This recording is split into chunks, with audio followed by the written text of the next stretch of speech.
This is an exclusive excerpt from the Stuph File Program with Peter Anthony Holder. In this extremely young year of 2022, we have lost yet another star. Dwayne Hickman, a former child actor who rocketed to fame as the lead in the 1960s sitcom The Many Loves of Dobie Gillis, has died at the age of 87. Dwayne was much more than a comedic actor. He had another career as a television executive and also as a director, plus he was a well-respected artist. I had the chance to talk to Dwayne back in 2001, less than a month after 9/11. At the time, he was promoting his role in the TV movie called Surviving Gilligan's Island, about the making of that hit show. Ironically, in it, he played a studio executive. So it led me to ask about his real life in that very same role.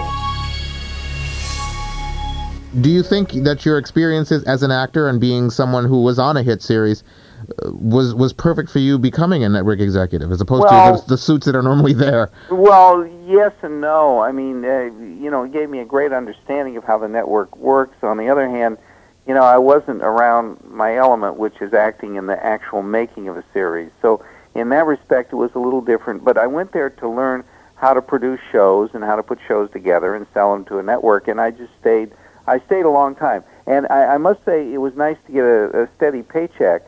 But on the other hand, I kind of missed the other things. When I left CBS in '87, I did Bring Me the Head of Dobie Gillis, the movie, the reunion movie, and I started directing, and I directed shows like Designing Women and whatever. And it was kind of good to get back to that.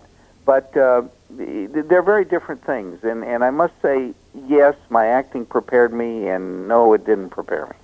There always seems to be the adverse sides to the business, the producers and actors of television series versus the suits. Having been both, do you have more empathy for both sides now? Well, yeah, yes and no. I mean, they really are different. They're different camps. The people that make shows, the actors, producers, writers, they're on one side, and they're thinking creatively. The network is a bunch of business people, corporate people, that really have to think of the bottom line, which is profits and ratings and all those things. So, and they put up the money. So they're kind of at odds, the two sides.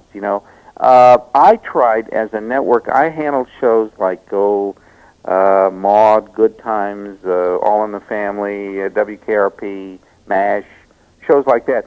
And I tried to be, in Designing Women, I tried to be very understanding and supportive of the producers and not adversarial. Many network people are kind of adversarial. In fact, I play an adversarial guy in this movie, Surviving Gilligan's Island. My opening line is, "This is the worst idea I've ever heard," the idea for the series. So, and then when it is made into a pilot in the movie and then shown to an audience, the audience loves it. I can't figure out why the audience would love this show. So, in many respects, I play a kind of typical but unfairly positioned network guy. They're not that bad. I played a little bit more villainous than they really are. Now, when you talk about networks are looking at a bottom line, still, having said that, there seems to be a difference nowadays as to, shall we say, nursing a television show along. I mean, there are things that go on the air today that get canceled tomorrow that might have been given a longer period of time. I look at some of the classic shows that have been on the air over the years that had some difficulties in finding its audience initially. Many shows. For example, Dobie Gillis was one of them. It took us a long time to find our audience. It took several months. There are shows like MASH, I think took a while. All in the Family, big hits, didn't become hits right away. And I think that it was fairer to the shows because a show does have to find its audience, and the people have to find the show and get used to the people and get used to the concepts and ideas. Today, it's like you have to be an overnight hit, and it's very difficult. It really is, and you have no chance to work out the kinks and get the show better or fix the things that are broken, So it's hard today. It's very difficult. Is it fair, or...? I don't think it's fair at all, no. You see, that's another thing, though. They buy shows today for, like, a few shows, maybe less than 13. 13 used to be an order, and I think they buy shows for 5 and 6 episodes today. When they bought Dobie Gillis, the first year it went on the air in 1959, they bought the whole season. They bought Dobie Gillis for 39 shows, 39 and 13 repeats. So it was on 52 weeks. And at the end of that time, you had every chance. If you're not a hit, it's your fault. But it's not that you were yanked off the air because you didn't click with an audience right away. We're talking with actor, former television executive, and I also understand artist. Yes, I am an artist. I paint in oil on canvas, and I have shows and all that. In fact, I'm going to the Art Expo in San Francisco November 1st, and I'll be there exhibiting my works and all that. That's a trade show. I'm very active in my art. I always wanted to be an artist, really. I wanted to be an architect, and I got sidetracked. That's why, by the way, I paint architectural things, houses, bridges, gardens, landscapes. And I always wanted to be that. And I got sidetracked into movies as a kid, and playing, Claudette Colbert's son in a movie called Secret Heart. I played Jeanette MacDonald's son in a thing called The Sun Comes Up. A Boy with Green Hair. I did all those movies as a kid. So then, when I was older, I got into the Bob Cummings show about 1953, and playing his nephew, Bob Cummings' nephew, Chuck. I don't know if you remember the show, Love That Bob or Bob Cummings Show. Was that the one where he was the photographer? Yes, exactly. Okay. That's the one. And so I kind of got sidetracked into movies and TV, and then went from Cummings into Dobie Gillis. But I really always wanted to be an architect and an artist, and it was only in the last 10, 15 years that I've gotten back to that, along with acting a little bit here and there and directing. I paint almost every day, and I love it, and I've done very well with it. Was there a concern when that show went off the air, I guess, 1963, around there? Yeah, it went off in 63. Was there a concern that you were typecast? Worse than a concern. I couldn't hardly get a job. Really, it was. I did okay in a couple of instances. I got a movie called Cat Ballou, playing... oh, right, yeah. Yeah, with Jane Fonda and Lee Marvin, a really funny comedy western in 65. And I was thrilled to get that. And I did some beach party movies with Frankie Avalon, How to Stuff a Wild Bikini, Ski Party, and another one, Dr. Goldfoot. But really, I was very typecast, and nobody wants to touch you when you're so identified with a TV character like that. When you play the title role in a series, it's kind of tough to go on and get other roles. So it was a problem for a long time. It was indeed. And you just mentioned playing the lead character. It's one thing to get typecast when you're a supporting actor. That's right. But when you're typecast when you're the lead actor, sometimes you don't even get those available supporting character roles because you were a lead actor. Is that That's correct? right. That's right, and that's what happened to me. Well, Bob Denver, for example, was not the lead actor. He was the supporting actor as Maynard, my friend, and he went on to Gilligan, and then Gilligan typecast him like Dobie typecast me. So it can be a problem for a lot of actors. You started, as you mentioned earlier, as a child actor. Yeah. And we have heard, of course, over the years, so many horror stories from child actors. I take it that yours is not one of them. Well, no, I was lucky, but it's very hard for children. And there's a tremendous amount of responsibility that kids face. And, they're kids in an adult world because you're expected to really perform and do the job. And it's long hours and script to learn, dialogue, and a lot of pressure. And it's not good for kids to be under that kind of pressure.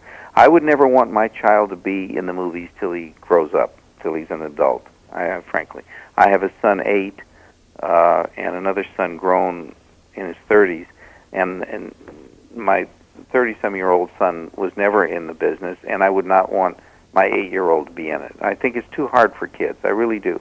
And I was lucky, and I got through it, and I didn't go crazy or, get put in prison or anything.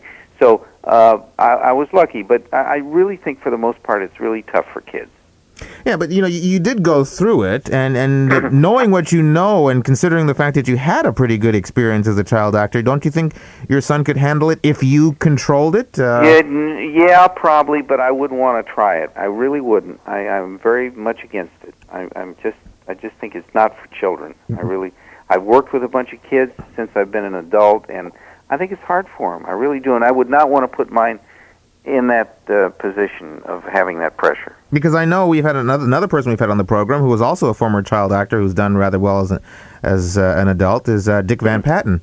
Yeah. And he actually has a book out that talks about how one can work with children and be a child actor. Oh, it can be done. Mm-hmm. It can be done, but I just think not for me, not for my child. What are the biggest pitfalls? Is it the directors, or is it's just too much pressure. It's not a normal life for a kid. I mean, the people that make shows, make movies and TV shows are very serious-minded professionals, and they want the work done, and they want it done now. And so the kids don't have a chance to be kids and to be with other children and play and go to school normally. I think that at least it was, and I think it still is, that you have to go to school on the set 3 hours a day. Well, that 3 hours can be 10 minutes at a time. In other words, you run in and you sit there for 15 minutes and you go back into a scene and all that. So that's how you get your education. You don't get a chance to be around other children. I just think it's tough. I mean, there's a lot of drugs around. There are problems that all children face. And I think it's even worse for kids in the movies. I really do. You did a TV movie, what was it, 1988? Dobie, Bring Me the Head of Dobie Gillis. Yeah, I did that in 88. Was there a concern that the character that you played for so long on television was to a certain degree forgotten? No, and actually not. In fact, the movie did very well. It didn't turn out as well as I had hoped because of the script and the direction and some problems in the making of it. But in terms of the ratings and everything, it was very well received. And people really enjoyed it, and it was kind of a hit. It was opposite the Winter Olympics.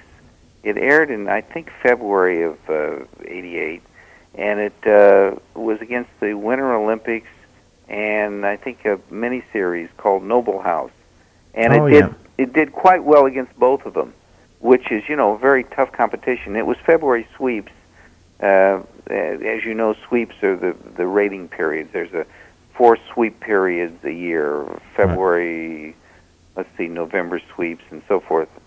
And there's 4-month periods in the year, and that's where the network takes ratings and then base their advertising rates on those sweep periods. I have a feeling that whenever somebody talks to you about the years you did on Dobie Gillis, they can't go on without mentioning people like Tuesday Weld and Warren Beatty. Well, we had some pretty interesting people on that show. Forgetting Bob Denver for a second, that was in so many and went on to Gilligan. Warren Beatty did like 3 or 4 or 5 episodes, and he was Milton Armitage, the rich boy, the quote, rich boy. He was really good, and Tuesday Weld was wonderful, and she went on to bigger and better things, and we had a lot. You see, it was a show that hired a lot of young people. Ryan O'Neal was in the show, Michelle Lee, Marlo Thomas, it goes on. A whole bunch of people that got their start, Bill Bixby. A lot of people got their start on Dobie. So we had really very good people. We were very fortunate. They were good. So we had, like a stock company. It was fun. I mean, it was a good show, and it was very clever. It was the first time they did a teenage show from the teen point of view. They had done Ozzie and Harriet and Father Knows Best and Donna Reed and all the shows, but they were family shows, and they were about the family and the parents and all that. Dobie was really about the kids, and from the kids' point of view. Dobie started the first episode by saying, "My name's Dobie Gillis, and I'm 17 years old, and what I want is a girl, soft, round, creamy, dreamy girl for my very own. That's all I want, one lousy girl.